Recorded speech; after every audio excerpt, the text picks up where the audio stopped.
आप देख रहे हैं सच का कारवा न्यूज। गाजियाबाद कलेक्ट्रेट परिसर में लोकसभा के प्रत्याशियों ने नामांकन किया, जिसमें 3 नामांकन पत्र बिक्री हुए।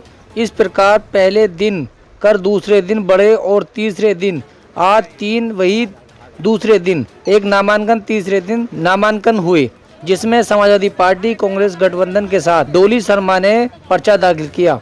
डोली शर्मा के साथ महानगर अध्यक्ष, समाजवादी जिला अध्यक्ष, समाजवादी कांग्रेस जिला अध्यक्ष पूनम पंडित वे काफी संख्या में लोग मौजूद थे। भारतीय जनता पार्टी को लगे हाथों लेते हुए विस्तार से जानकारी दी। वहीं दूसरी तरफ बहुजन समाज पार्टी के प्रत्याशी व सुभाषवादी भारतीय समाजवादी पार्टी के प्रत्याशी व राष्ट्रीय सुरक्षा पार्टी के प्रत्याशियों ने नामांकन पत्र दाखिल किया और अपनी दावेदारी को विस्तार से सभी प्रत्याशियों ने बताया। चुनाव का आगाज हो चुका है, जहां हम कलेक्ट्रेट परिसर में आए हुए हैं। लोकसभा चुनाव के लिए जो आई हुई हैं उन्हीं को हमने यहाँ पर पर्चा दाखिल करने के लिए आई हुई हैं और हम जानकारी लेते हैं, आगे वार्ता करते हैं। यहाँ पर काफ़ी सुरक्षा व्यवस्था के काफ़ी इंतजाम किए गए हैं। पुलिस फोर्स भी काफ़ी यहाँ संख्या में लगी हुई है और यहाँ हम आपको दिखला रहे हैं, जो कि ये देखिए, ये आप हमारे जो पीछे देखिए कि पुलिस फोर्स काफ़ी लगी हुई है यहाँ पर और सुरक्षा व्यवस्था को लेकर यहाँ काफ़ी पुख्ता इंतजाम किए गए हैं। इसी में लोकसभा चुनाव की जो तैयारी हो चुकी है और यहाँ के परिषद के नाम जो आए हुए हैं, यहाँ पर हमने देखा कि सपा बसपा जो कि पर्चा दाखिल करने के लिए हमारी कांग्रेस पार्टी और समाजवादी पार्टी से जो आई हुई हैं, हम बात करेंगे और जानकारी देंगे। तो क्या आप किस तरह से चुनाव लड़ेंगे?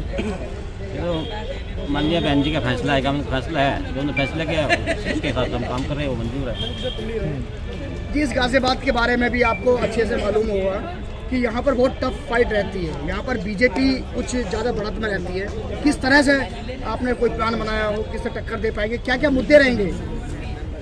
विकास के रहेंगे और जो आप टक्कर की बात कर रहे हैं, हमारे साथ भी सभी सर्व समाज का आशीर्वाद है और मजबूत चुनाव लड़ेंगे और जीत का चुनाव लड़ेंगे। हुंडेर जी, अभी 2 घंटे पहले ही आपके नाम की कंफर्मेशन हुई, इससे पहले दूसरे कैंडिडेट थे। ऐसा क्या देखा बीएसपी ने आपने कि आपको कैंडिडेट बना? ये तो बहन जी का है, क्या उसने देखा है हमें? मैं क्षत्रिय समाज से आता हूँ, तो समाज के हिसाब से निर्णय लिया होगा उन्होंने। ये उपलब्धि है या कोई ग्राउंड वर्क भी किया है आप लोगों ने? नहीं, उपलब्धि है जी। तो आपके क्या मुद्दे हैं? ग्राउंड वर्क नहीं, ग्राउंड वर्क भी है जी। गाजियाबाद की जनता आपको किस लिए वोट देगी, क्या मुद्दे रहेंगे यहाँ पे? मैं तो पहले और पार्टी में था, अभी बसपा में आया हूँ। पहले किस पार्टी में? भाजपा में। क्यों छोड़ दी भाजपा आपने? तो सबका अपना अपना अधिकार है, मेरा चुनाव लड़ने का मन था तो मैंने चुनाव लड़ा। टिकट नहीं दिया तो बसपा में आ गए। आप कुछ भी समझे, मेरा मैं चुनाव का पहले से चुनाव लड़ने का मन था और मैं चुनाव का मौका यहाँ से मिला तो हमने तैयारी कर ली। बहन जी का आशीर्वाद। ठीक है। अबे तुम्हारी आईडी गई, थोड़ा नीचे कर लो आईडी यार, नीचे कर लो थोड़ी। गाजियाबाद की जनता का, मेरे सभी भाइयों का, बहनों का, सभी बड़े क्या नाम है? बहुत धन्यवाद कि आज इतनी भारी संख्या में आके सबने मुझे अपना आशीर्वाद दिया। हमारे पार्टी नेतृत्व का उन्होंने अपना आशीर्वाद दिया, उनको भी सभी को, अखिलेश भैया का, हमारे सभी अरविंद केजरीवाल का, सभी अलायंस पार्टीज का बहुत बहुत धन्यवाद। और रवि थोड़ी नीचे कर से अपनी आईडी को, मुंह पे जा रही है बार बार। ये गाजियाबाद को न्याय दिलाने के लिए उनकी बेटी उनके बीच में आई है, वो जानती है कि उन्होंने क्या किया।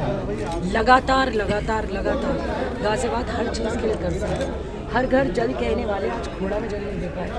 साहिबाबाद के इतने इलाकों में अस्पताल नहीं है, डिग्री कॉलेज नहीं है, हर विधानसभा की अपनी समस्या है। एयरपोर्ट जो 2019 में फीता कटा था, एक उड़ान आज तक नहीं उड़ी। लूनी की इतनी बड़ी अस्पताल की समस्या, डिग्री कॉलेज की सेम समस्या, धौलाने के सीएससी जहाँ एक डॉक्टर नहीं है। ये गाजियाबाद में एमएमजी अस्पताल के डॉक्टरों ने कह दिया हम इतना प्रेशर नहीं झेल पा रहे।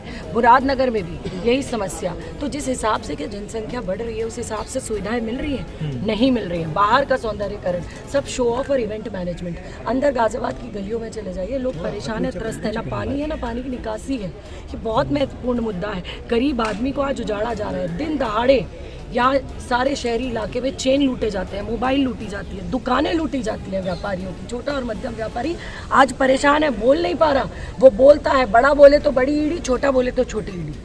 तो जिस किसी को देखो आज त्रस्त है और जनता का साफ पता चल रहा है। ऐसा देखने मिल रहा है कि मेरी गाड़ी रुकवा कर लोग मिल रहे हैं। फ़ोन ले लेकर लोग बात कर रहे हैं। तो ये समझ में आ रहा है कि वो सामने वाले प्रत्याशी जिन्होंने जब कोरोना में लोग सांसों को चूज रहे थे, उन्होंने सांस छीनने का काम किया। स्वास्थ्य मंत्री होते हुए सांस छीनी है उन्होंने। मोबाइल बंद करना, घर के दरवाजे बंद करना, किसी का ना मिलना, सांसें छीनने के बराबर। शमशान घाट पर टोकन बटे, कुत्तों ने लाशें खाई। आज गाजियाबाद का जवाब देने का समय आया है। ये वो व्यक्ति हैं जो कहते हैं वोट तुमने थोड़ी दी, वोट तो पूरी सब्जी हलवे ने दी।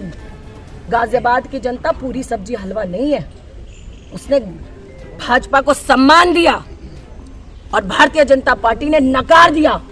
आज बदलाव गाजियाबाद की जनता ढूंढ रही है और आप देखिएगा आने वाले 3 जून को गाजियाबाद से बदलाव की शुरुआत होगी। डोली जी, चुनाव आपने पहले भी लड़े हैं लेकिन सफलता नहीं मिली जी। तो इस बार क्या आसार है, क्योंकि आप भी जानती है कि गाजियाबाद को कहा जाता है कि बीजेपी का गढ़ है। हाँ।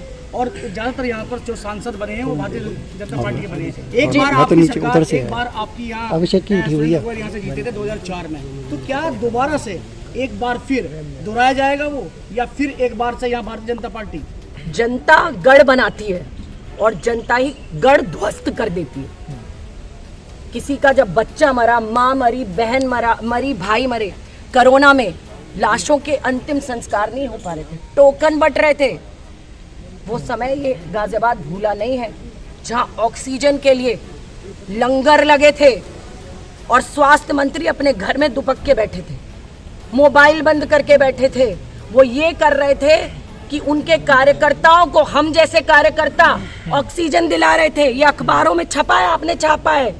लगातार अपने भाइयों के, बहनों के, बड़े बुजुर्गों के बीच में रही। उस दौरान में हमारा एक एक साथी काम करता रहा लगातार। आप सब गवाह हैं। हर कोई जानता है इस बार वो अपनी बेटी पर विश्वास करेंगे और उस ऐसे व्यक्ति को जवाब देंगे जिसने मुसीबत के समय में उनके मुंह पर दरवाजा बंद किया। मैदान में उतरे हुए हैं, किन किन मांगों को लेके आप मैदान में उतरे हैं और क्या अगर जीत जाते हैं तो सबसे पहले आपका क्या मुद्दा रहेगा? समाजवादी भारतीय समाजवादी पार्टी सुभाष पार्टी से आज धीरेन्द्र सिंह भदौरिया जी ने अपना नामांकन जो है गाजियाबाद लोकसभा से फाइनल किया है और अगर हम जीतते हैं तो जीत कर जो है जनता की सेवा करने का काम करेंगे। पूरे क्षेत्र के अंदर जिन चीज़ों की भी कमी है उन सबको पूरा करने का। आपके जो कैंडिडेट है जरा अपना परिचय दीजिए, बताइए थोड़ा सा। मेरा नाम धीरेन्द्र सिंह भदौरिया है और समाजवादी भारतीय समाजवादी पार्टी से कैंडिडेट हूँ।